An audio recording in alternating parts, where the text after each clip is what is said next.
guys, welcome back to Magic TV. My name's Craig. It is 12 o'clock on a Sunday. It's time for a Q&A. Now, this is where I take all the questions that you've asked over the course of the week and I try to answer them to the best of my ability. Three things. Number one, I'm still in Blackpool, hence the reason I'm here in this dining room, basically. So I apologise for the studio. Number two, don't forget that I film these typically on a Wednesday or a Thursday. So if you want to guarantee to get your questions answered, then make sure you get them into me as soon as possible. The sooner you get me the questions, the more likely I am to be able to answer them.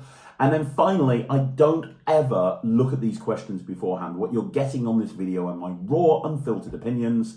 And, you know, things, if a question I think deserves a longer answer, then I will get to that at some point in due course. I want to say the same thing that I do every Sunday, which is thank you so much from the bottom of my heart for checking out any of this content on this channel, whether it's been one video or 12 videos or 15 videos. I very much appreciate it. Magic TV would not exist without you guys watching the videos, and I do it because of you. So thank you from the bottom of my heart. Now that's out of the way, we're going to get straight into it with this week's Q&A. Okay, so the first question is from CJC010, which is, hi Craig, what in your opinion are the three best gaffed 3-card Montes of all time? That's a very good question. Hang on, let me just think for a minute. Best 3-card, yep, and yep. Okay, so I'm going to go for, okay, so in third place, I'm probably missing a whole bunch out, but this is off the top of my head. In third place, I'm going to say sort of the Skinner 3-card Monte, the classic Skinner 3-card Monte. If anybody watched the old L&L DVD tapes with, I think it was it Bill Malone that performed it? You know, this was like one of the best-selling packet tricks of all time when I first got into Magic. And for good reason. It's just as good now as it was back then. In fact, it's just been reimagined by Murphy's Magic and bought back out at a very reasonable price with both blue backs and red backs. But the Skinner 3-card Monte is great. It's quick, it's simple, it's very easy to follow. There's 3 phases and it always gets a great reaction. So I'd say the Skinner 3-card Monte, but I will tell you 2 things on that. Number one is Jackie Yu released, and we did review these, but about 6 months ago, he released these 3-card Monte stands, and they were designed for the Skinner 3-card Monte. And the idea is that you put the cards into the stands and it allows you to turn the cards around, let them see the faces, turn them back round, and still they can't guess where the card is. Fantastic, especially if you're doing parlor type Magic. Now, I know there were some people said, oh, I don't like them because they look tricky, they look gimmicky. But I think for a parlor magician, for somebody who's wanting to, you know, perform to a crowd maybe that are a little bit further away and wanting to elevate everything up, I think they were really good. The other thing that I'll tell you about the Skinner 3-card Monte is at some point, Garrett Thomas is going to release his work on the 3-card Monte, the Skinner 3-card Monte, and it is phenomenal. I've had a chance to see a sneak peek of it, and it is really, really good. So if you want to, you want to keep up with Garrett's socials, because at some point that's going to drop, and it is genuinely going to be a game changer when it comes to Skinner 3-card Monte. He's got so much work on it, it's ridiculous.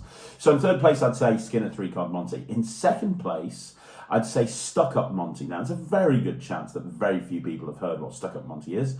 Stuck-Up Monte was a routine by Mark Mason that he put on his DVD set, Real World Magic, which came out about 20 years ago. This was the DVD set that came out before Decades. Both of them are excellent, and you should check them out if you can. Beg, borrow, steal a copy. But he had this idea called Stuck-Up Monte, which was a 3-card Monte routine. He starts off by having a card signed and lost in the deck, and then he takes 3 cards out, like an ace and 2 2s or whatever. He takes 3 cards out, and he does a really cool 3-card Monte, and it ends up with the money card changing into the signed card. It's a really strong routine and has a really neat, really magical payoff that nobody ever sees coming. And it was also very easy to do.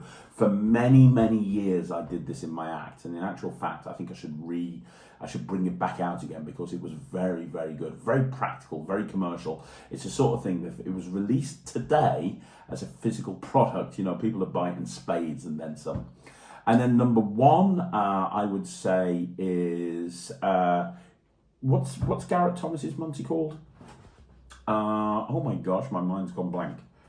Garrett Thomas Monte.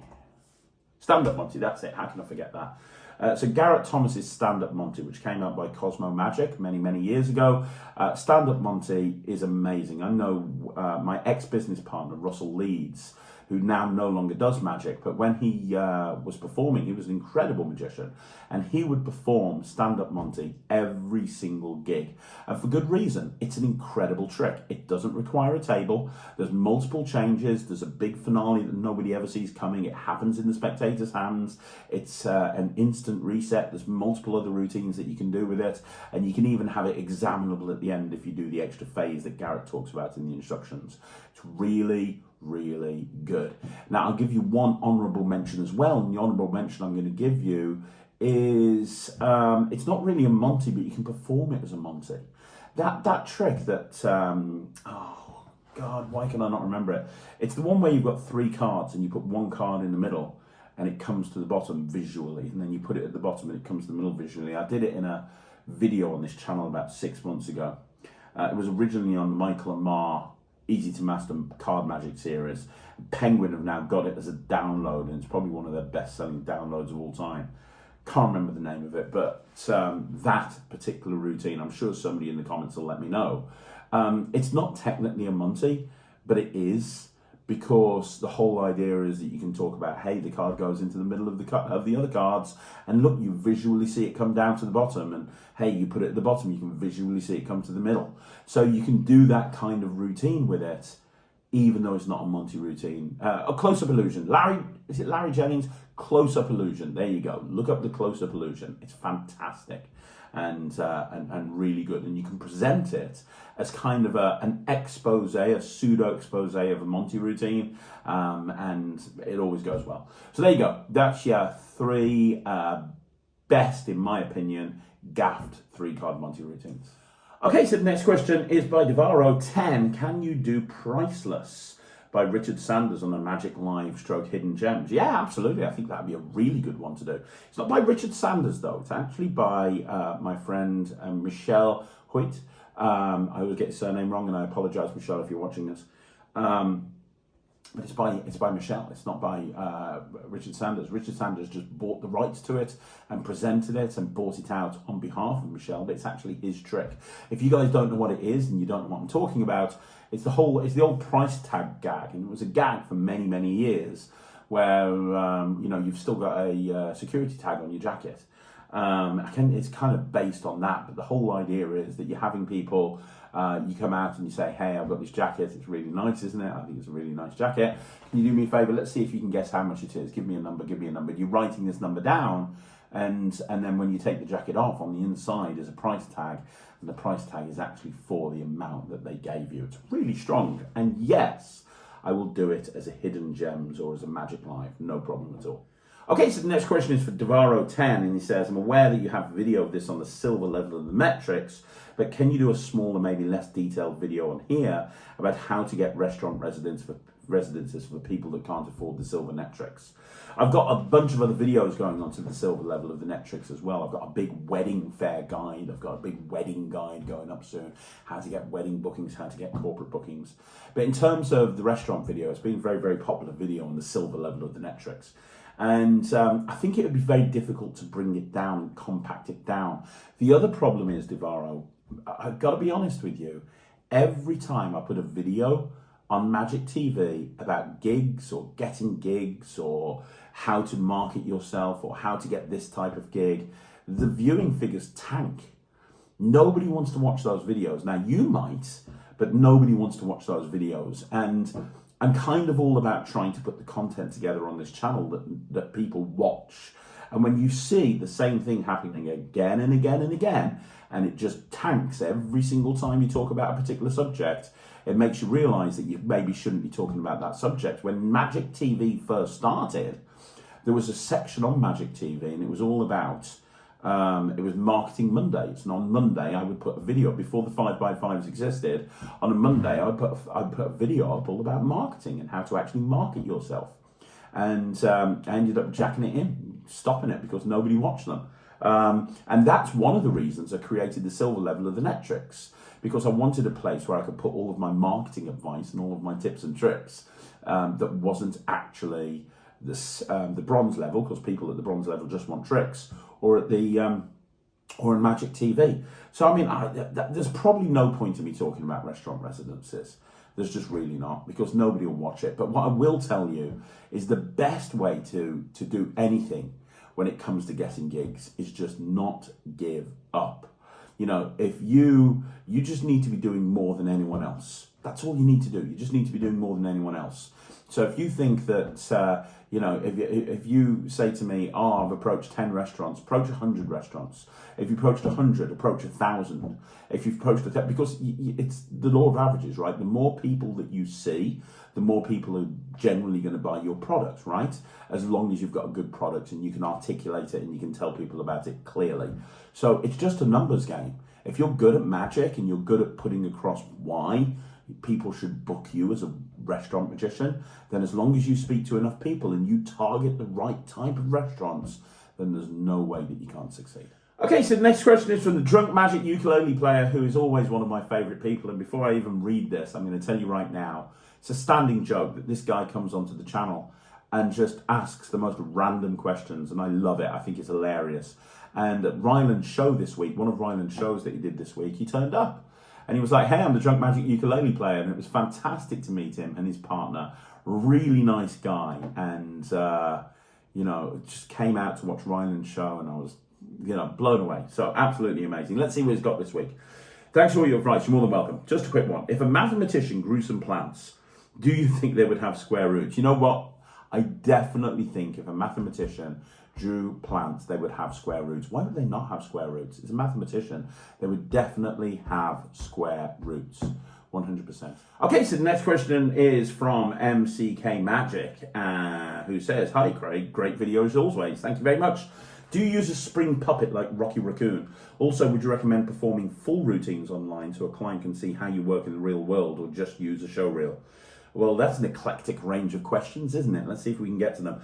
No, I don't use a spring puppets. I have a Rocky Raccoon. And you know what? As much as I like it and as much as I love seeing Dave Williamson do it, it's not something that I have been able to master myself to a point that I'm happy putting it into my show. So he sits happily sitting on Ryland's shelf, watching Ryland when he sleeps, which is a little creepy. I do have a puppet that I put in my show, in my kids' show, but only for younger kids, sort of 3, 4, 5-year-olds. We call them tiny tots parties. And I tend to put a puppet in there because when you're dealing with younger kids, they tend to relate to puppets a lot more. So I do have a puppet in my show. And the puppet that I use is the kind of the mascot for Non-Stop Kids. His name's Charlie the dog.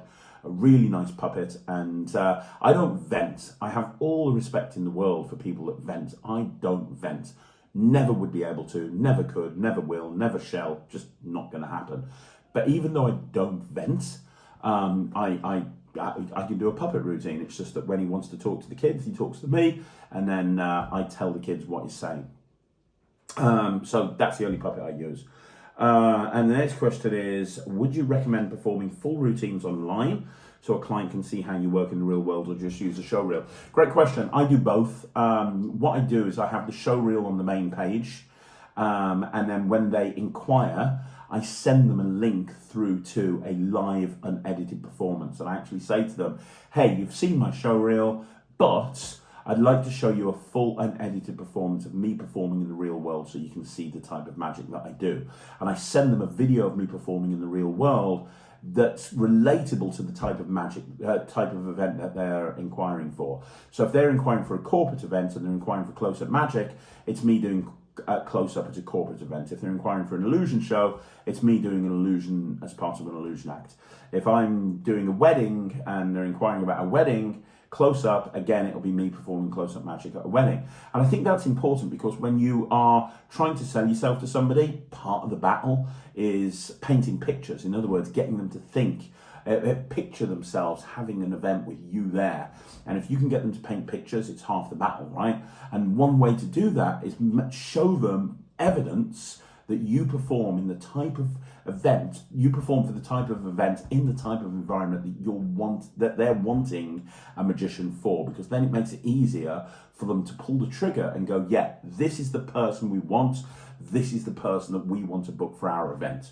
So yes, absolutely. And I also, on Slightly Unusual, not on Non-Stop Kids, for a variety of different reasons, but on Slightly Unusual, we also have live performance footage peppered throughout the website as well. Okay, so the next question is from Eviatar Barzaleh, who says, what's the whiteboard that you have behind you at home? Well, first of all, it's not at my home. I used to film a lot of the videos at my home, right? And when lockdown started and I set up Magic TV, a lot of the stuff was done at home, normally late at night. And I still film at home. All of the Craig and Ryland review shows are filmed at home. But I'm trying to transition to do more of them in the office. From a time management point of view, I think that's really important. And currently, we don't have a studio in the office. Now, we are going to get a studio, and we're actually turning part of the building into a studio, but we're not there yet, because I'm kind of very busy with stuff like America's Got Talent and so on and so forth. So, instead, we film in the office, and that room that I'm filming in it's kind of like the conference room stroke marketing room stroke training room. So when I'm training new entertainers for Non-Stop Kids Entertainment and they come to head office, that's the room that I train them in. It's quite a big room. You're seeing part of it. You're seeing part of the whiteboard, and you're seeing part of the conference table, which can have like 10 people sitting around it, 10, 12 people sitting around it. And then there's office space further along from there as well, with desks and so on and so forth. And so they'll come in and they'll sit down, and when I'm training them, I'll be writing on the board. It's also where the various different companies, the various different departments in my company have their meetings, and that whiteboard. So, when the sales team are having a meeting, they'll be writing down the figures that we've done and what our trajectories are, and what our goals are for the next quarter or the next month or the next financial period, so on and so forth. When the marketing team are in there and we're working on the marketing strategy, maybe we're looking at some analytics software, we're looking at SEO, we're looking at where we are in the rankings, whatever it may be, anything marketing related activities, those will be written on there as well. So the whiteboard has numerous different purposes depending on what team or what people are meeting in there. We tend to call that room the marketing room because a lot of the time the marketing team will meet in there. Within my company, my official title is Head of Marketing and Sales, or Sales and Marketing Director. So I'm over the sales and marketing department. And so I'll have regular meetings in there, but also my sales managers, my sales and marketing manager, Liz, will also have meetings in there with various different people as well. So it's basically a whiteboard that's used for multiple different purposes, depending on who's using the room and depending on what we're actually talking about or what's going on in that room for that particular department. Okay, so the next question is from Jeffrey Sparks, MG, who says, hi, Craig. Thanks for the content, you're more than welcome. I'm thinking to put together my first kids show. The plot I'm thinking to go with is that I'm a normal guy, not a magician, and magic just happens to me. My question is, can you recommend some tricks that look like it just happens without you doing much? Example would be self-tying shoelaces. Yeah, and I've talked about self-tying shoelaces on this channel before, where, from a kid's point of view, it's one of the most magical things that you can do. It's a lot of the time, it's my opener at a kid show. I walk out, and within 5 seconds, the kids are going to tell me my shoes are undone. And I just go, yeah, sorry, boom. Because if I can do real magic, why would I not do my shoelaces up like that? Now, it's a bit of a different question when you're talking about magic for adults as opposed to magic with kids. My advice is when you're talking about magic with kids and you kind of want to go down this whole, hey, magic just happens, it's a convenience type thing.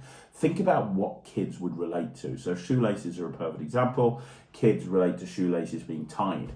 So because they relate to shoelaces being tied, then that makes total sense, and it will freak them out a lot more. So think about what problems, what trials, and what tribulations kids have to go through, and think about how you can show that sort of stuff just happens to you. So depending on the age of the kids love money. You know, they love pocket money. They know they get to a certain age and they realize that they can buy stuff. It's why Miser's Dream is so popular. But Miser's Dream is more of a magic routine. It's not like magic just happening to you. But you know what would work for kids? Extreme Burn. Walking out with kids and saying, hey, you know, who gets pocket money? I don't need pocket money. I'm a magician. I've got these pieces of paper here. If I want money, boom, I just snap my fingers and look, money just appears. Another example, in Ryland's show, he does this thing called Infinity Cube, which is where he just makes loads of Rubik's Cubes appear. And his hook line to get into that is, hey, I was in the shops the other day and I wanted to buy a brand new Rubik's Cube. My mum wouldn't buy me one because I said I'd had enough. She said I had enough. I've got too many Rubik's Cubes at home. And I said I didn't mind because I'm a magician. I can make Rubik's Cubes appear by magic.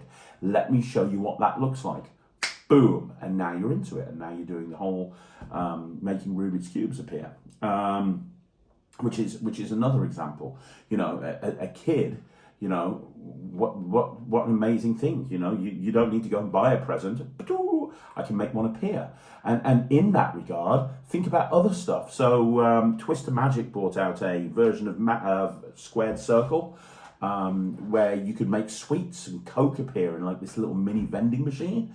So, you know, maybe that's the route that you want to go down, and you can say, hey, you know, being a magician. Or here's another example, the Fanta bottle that Joel Miranda brought out that turns into a big bottle of Pepsi. You could go down that route and say, hey, you know, the other day somebody bought me Fanta. I don't like Fanta. I like Coke. So luckily, being a magician, it's not a problem. I just put the Fanta in the bag, snap my fingers, and it turns into Coke. Look at that.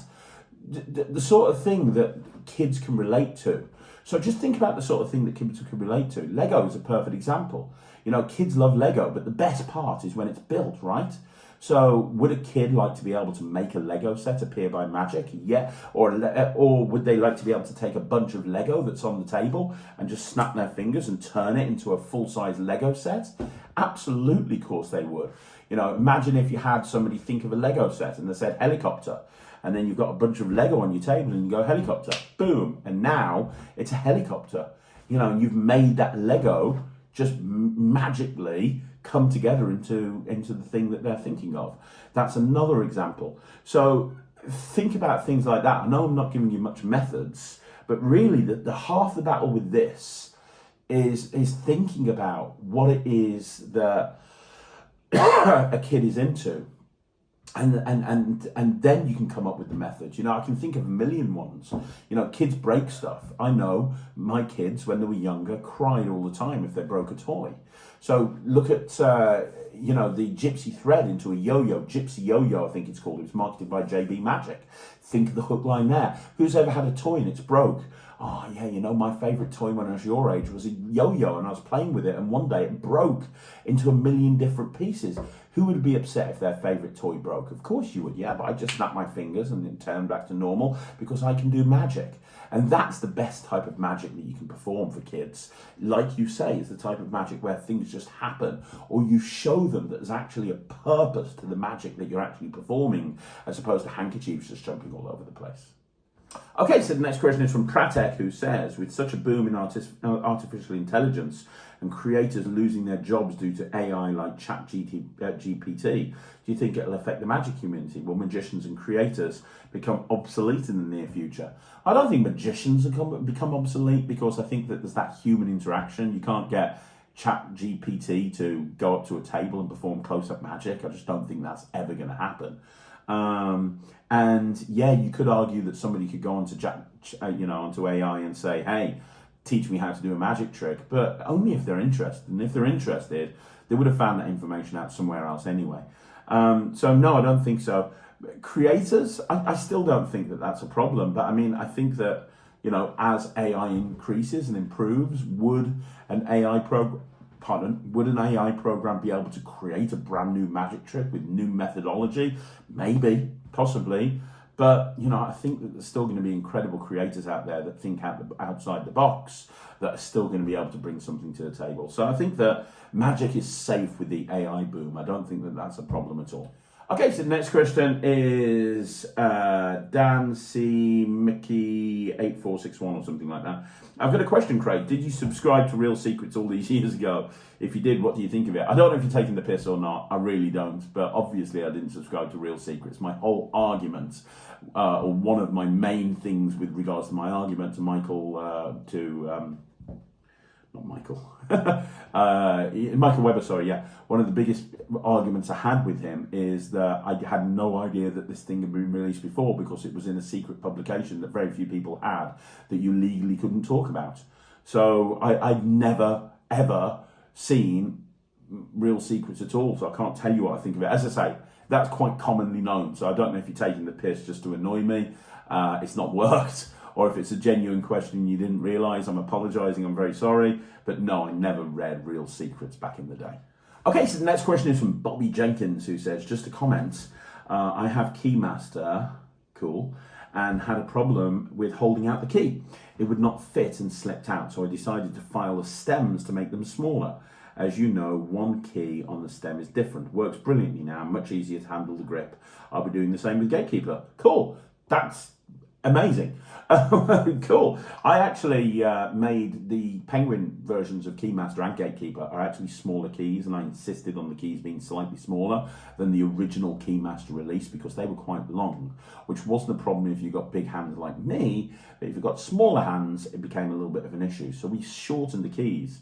So you found a way to shorten them even more, which is cool, and it seems like it's working well for you. And do me a favour and let me know what you think of Gatekeeper. You say you're going to do it with Gatekeeper, so I'm assuming you're getting it. So if you are, let me know what you think. Okay, so the next question is Nick Roberts, who says, serious question, what do you think will become of coin magic when the society goes cashless? Thanks for all these great sessions. Look, I'm not getting into a debate as to whether society goes cashless or not. I rarely carry cash around with me right now, to be perfectly honest. I know there's a big debate and, you know, some people, I'm not getting into that. That's not what this channel is all about at all. I'm not going to get into that debate. But let's just assume, for argument's sake, that it is going to go completely cashless at some point.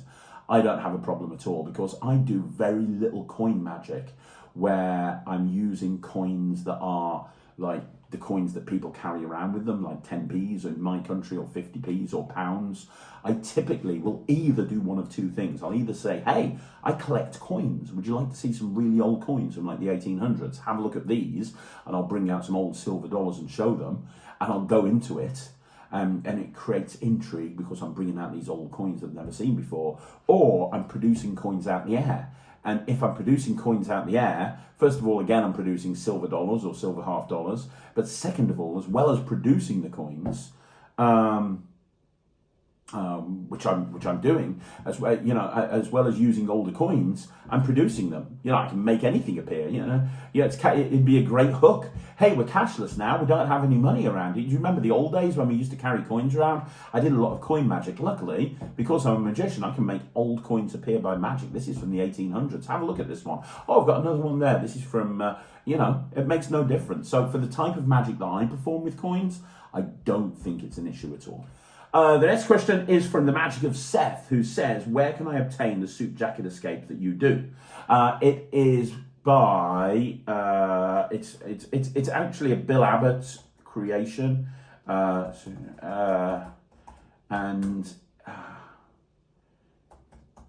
it's owned exclusively through Bill Abbott. There we go. But it's created by Anthony Linden. So, who I interviewed on the channel he's from Canada, an amazing magician, kids and corporate, brilliant guy. So it's by Anthony Linden. It's called The Incredible Suit Jacket Escape, and it's available from Bill Abbott. It's not in stock at the moment. Let's have a look. It's not in stock at the moment, but he brings it back into stock quite often. And you can get just the video explaining how it works. Or you can get the whole package, which includes the curtain of death, which you need, although he does teach you how to actually make one up, and the shackles and lock set, the electronic handcuff set. So, yeah, it's by Anthony Linden. The only place you can get it is from Bill Abbott online, and it's probably the trick that I've performed more than anything else throughout my career. It's brilliant and I highly recommend it. I reviewed it many, many years ago on the Wizard product review, and ever since I reviewed it, I've been doing it. Okay, so the next question again is from Magic of Seth, who says, if it's all right to ask, why is it that you don't drive? I'm asking as an American with almost no public transport. I don't drive because I've never needed to be perfectly honest, mate. I just don't, it's just not something that I've ever bothered with. It's just not it's not a thing that I do. I don't find it enjoyable. I found it stressful. I took lessons, I did all of that, but I've just never, it's just not something that I wanted to do. Now, I love catching trains. Over here in the UK, we've got a very good rail network, and we can get to anywhere by train relatively easily. And I factor the cost of train tickets into the cost, the quote that I'm giving for the gig. And I love catching trains because it's one of the only chances that I can just sit there with no distractions and catch up on work. Normally, if I'm in the office, I've got somebody coming in and asking me questions, or I'm filming something. If I'm at home, I've got a million different things going on. If I've got a close-up job and I'm on the train on the way there, it's great because I can just relax. I can put my headphones on, do a bit of work, maybe listen to some music, listen to a podcast or two, and I don't have to worry about anything, and I don't have to worry about driving there or anything. And if it's bigger shows, then, you know, my cabaret show, it's in my rider that they supply all of the tech equipment and all of the PA system and everything. So all I need to do is either take a head mic and one case has got all of my close-up and all of my cabaret show in it. So I can take one case, I can work from the case, and you know, I can take that on the train very, very easily.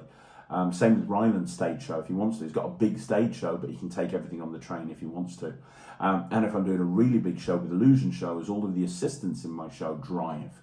So because they drive, they're the ones that drive the van, and I just sit in the passenger seat and do some work while they're driving the van. So, and then when I'm at home, my wife loves driving. She loves driving, and she's very overbearing as well. And frankly, even if I could drive, she probably wouldn't let me. So there's no time when I actually need to drive. It's just not something that I've ever needed to do because my life is set up in such a way that it's really just not needed. Okay, so the next question is from Magic Elliot, who says, hi Craig, I'm working on a routine with a two-way out. I don't really want to use an envelope. What other options are there for a two-way out? Can I use a quiver for it? And is there any way you know which way up the quiver is so you know which prediction is where? Yeah, I mean, you could just subtly mark one side of the quiver. That's absolutely not a problem. But obviously there's a little tab that you push down. So as long as you know the orientation of the tab, again, that's not an issue. It's easy to know which side's which on a quiver. But if you didn't want to use an envelope, obviously there's a Himba wallet. That might be an option. An Orphic wallet is great as well. You could have the prediction tucked inside the Orphic wallet, and you could just pick it up and rotate it or not rotate it. Both of those options would work. iForce, is it iForce?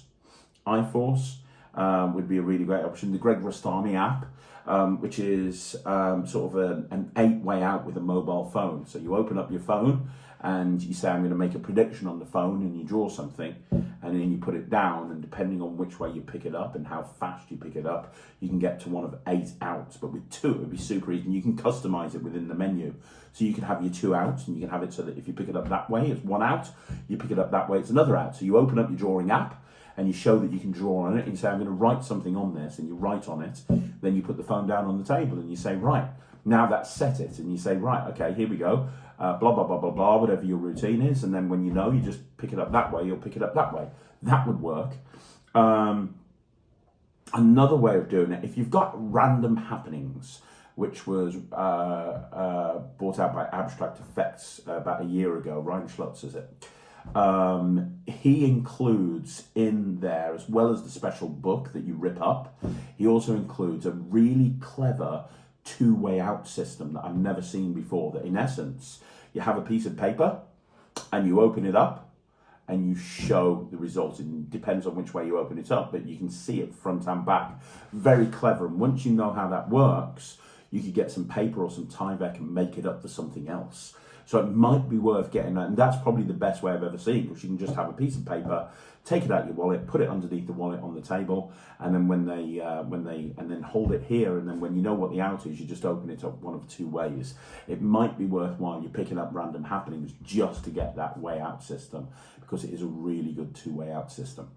Outside of that, you could, another way, and I actually published this many years ago, you could use out to lunch. Now what I mean by that is you have a stack of business cards, and what you obviously know out to lunch, right? So you have a stack of business cards, but you're not going to use it for the out to lunch concept. You're not going to use it to switch. So you're going to have a stack of business cards, and then on one of the business cards, the one on the face, let's say the out is A or B. So you got a little stack of business cards, and on the one on the face, you write B. Then you put a half card on top of it, and then you wrap it around with elastic bands. And so now you say, look, I'm going to make a prediction right here on this business card. And you show the business card, and all it looks like is a blank card, because they don't see the B because of the half a card over it, right? So there's the B underneath the half a card. And then you say, just do me a favor, I don't need to think I'm going to switch anything. Can you just sign this business card for me? And you hold it here. So they're signing the one that has B on it, just like a normal out to lunch, right? You say, brilliant, I'm now going to turn it towards myself. And you turn it towards yourself. And when you do, you just write A on the half card. So on the half card, you write A, and you put it down there on the table. Now, if the end result is A, you just very cleanly pick up the stack of business cards, and they see that you've written A, and it's apparently on the card that they've signed. If they say B, you pick up the stack of business cards and you take that card out. And you say, you remember you signed this from the very beginning, and then you turn that single card over and they still see the signature, but it says B on it. So you're using the out to lunch concept, but you're not using it as a way of switching one card for another, or having something magically change on a signed business card. You're using it to be able to do a very clean two-way out type of switch. I'm going to be at some point doing a hows and whys of the out to lunch principle, because I've got a lot of work on out to lunch, and I do a which hand routing using this concept, which I'll be talking about on that video when I get a chance to doing it. And this is super strong, because from their point of view, you just show a stack of business cards, they sign one, you make a prediction, and then you can show either the prediction, and 50% of the time you can give them the business card. The other 50% of the time that you can't. But even if you can't, it doesn't matter, because it looks super clean. They sign the business card on the face and you show the prediction. So yeah, there's a few different options there for you, buddy. I hope one of them works well. Okay, so the next question is from Magno Antonio, who says, quite interesting video, Craig, thank you. I'd love to know your thoughts about sound systems, mics and that stuff. I saw in Ryland's Magic Show video a tall white speaker I've never seen, and it could be interesting to know your preferences in terms of sound quality and practicality. Absolutely. I'm gonna do a longer video on that. That's actually a video as soon as I've come back from Los Angeles. That's going to be one of the first videos I do. I'm going to be breaking down this subject, so I'm not going to talk about it now because it's going to be quite an expansive half-an-hour video. I've already kind of planned it out. But it will be coming soon. Mics and audio is something I really struggled with in the beginning of my career, and it's something that I think is really important to note and talk about. So I'm going to talk about it in a video coming soon. It'd take too long to do it in the Q&A, but thanks for asking, and I will be getting to it. Okay, so the next question is from Steve Black 7552, who says, how do you prepare a set as part of an application to join the Magic Circle? Is it possible to use a mentalism app that includes electronic effects? Absolutely, 100%. No reason why you couldn't. Just go online onto the Magic Circle website and hit apply. There'll be a form to fill in. You need 2 members to sort of forward you or vouch for you. But you're probably going to know 2 Magic Circle members. And then, yeah, you can do whatever you want to. Obviously, if you're a mentalist, you're probably going to... I wouldn't just use just electronic devices, because they want to see that you've got a diverse range of skills. I kind of throw in some other stuff as well. But yeah, there's no reason that you can't use electronic devices. Okay, so the next question is from LC2792, who says, hey Craig, good video. I've noticed in a lot of your performances, you have people give information by saying, when I snap my fingers, you're going to do X. Where did you pick that up from, and what utility does it serve for you? From the outside, it seems an unnecessary step, but I assume there must be a purpose to it. You know what? It's probably a bad habit. It comes from when I'm on stage, and I'm trying to, when I'm performing on stage, I'm trying to keep things snappy and quick. And I've found that if I ask somebody to do something, especially if I'm asking a few people, so let's say I want a 4-digit number named and I want each person to name a different number. I've found if I go, right, everyone's going to name a single-digit number, we're going to get 4 digits all together. So I'll start with you. Can you name a number for me? They'll typically go, and it kind of slows the whole performance down. So if I just go, guys, I'm going to snap my fingers in a second. Now, when I snap my fingers, that's your cue to give me a single-digit number. Get it into your head. And if I snap my fingers, I'd like to give me a single-digit number. Say it out loud so everyone in the audience knows it. We'll start with you. Hi there. How you doing? You okay? Enjoying the show? Brilliant. Can you name that number for me? 3. Brilliant. So that's 3. So we've got our first number, 3. Now you over there. How you doing? You having a good time? Brilliant. Are you ready? Give me that number, 2. And it kind of just punctuates it. It just makes things a little bit quicker for me. It kind of speeds things along. And I tend to do it in close-up as well, where I probably don't need to. But when I'm performing on stage, I'm liking everything fast-paced. There's probably a better way to do it, but I've never had a problem with it. It's never been sort of an issue for me. And it allows me to kind of get through moments of procedure a little bit quicker, if that makes sense. So that's the reason I do it.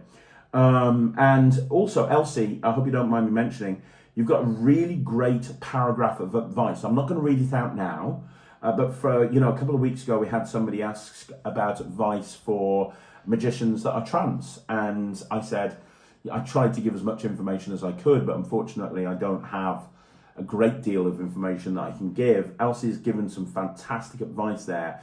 And anyone that is trans and in the magic community that's maybe struggling, it would be worth reading that reply from last week's Q&A.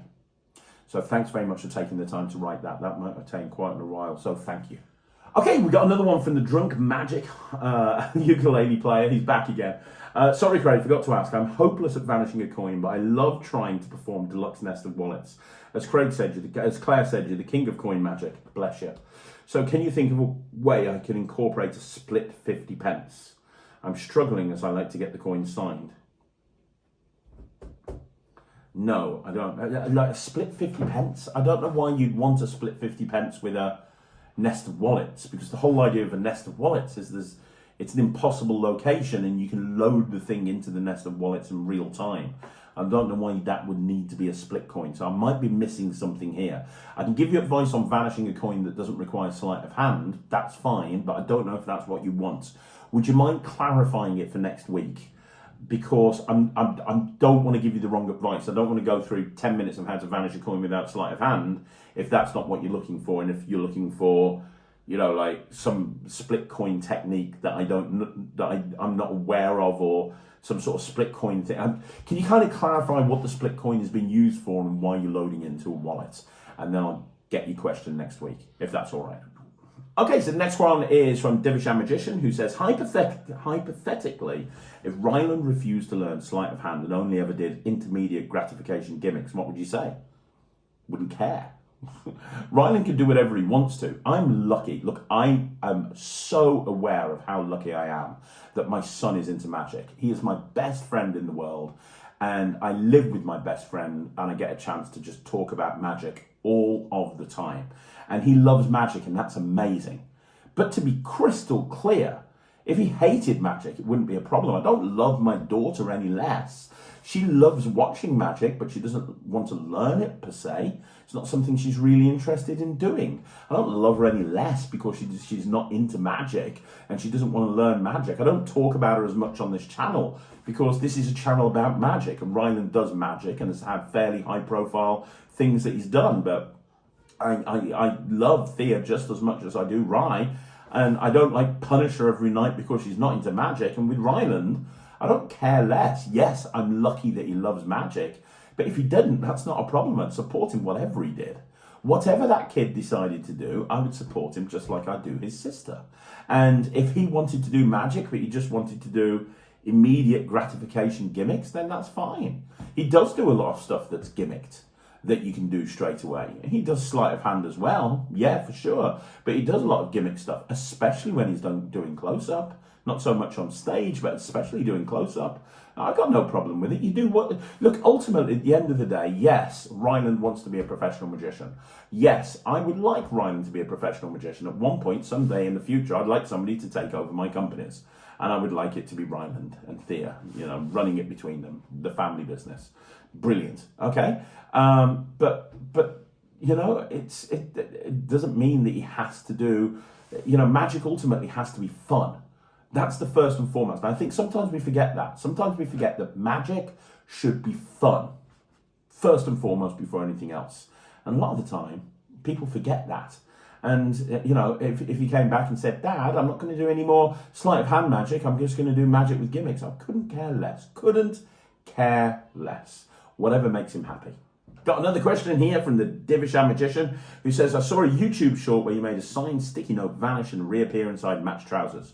This trick completely fooled me. What's it called and where did you learn it? I actually have a lot of work on sticky note magic, and that is one of my tricks that I've been doing now for a few years. And at some point, I'm doing a project, not on Magic TV, but I'm doing a project for Alakazam on sticky note magic. Magic with post-it notes, and they're going to get some special custom designed post-it notes by me that are designed to do a whole bunch of stuff. And one of the routines is signed sticky note to pants, along with a bunch of other different routines as well. So look out for it. It's probably going to be 2024, late 2024. But yeah, it's coming at some point. It's coming. You don't want to say it's coming when you talk about Matt's pants at the same time, do you? That's disgusting. Okay, so the next question is from Haichini23, who says, Hi Craig, about the non-expensive confabulation question, no brainer at $400 is in the non-expensive category. Thanks.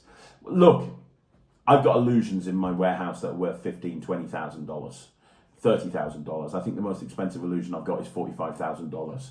$400 is not really that expensive when you look at the stuff that I've got from my warehouse. Having said that, I don't know why I said normally I wouldn't suggest something at $400 if it was asked as non-expensive. I must have missed that, or I was tired or something.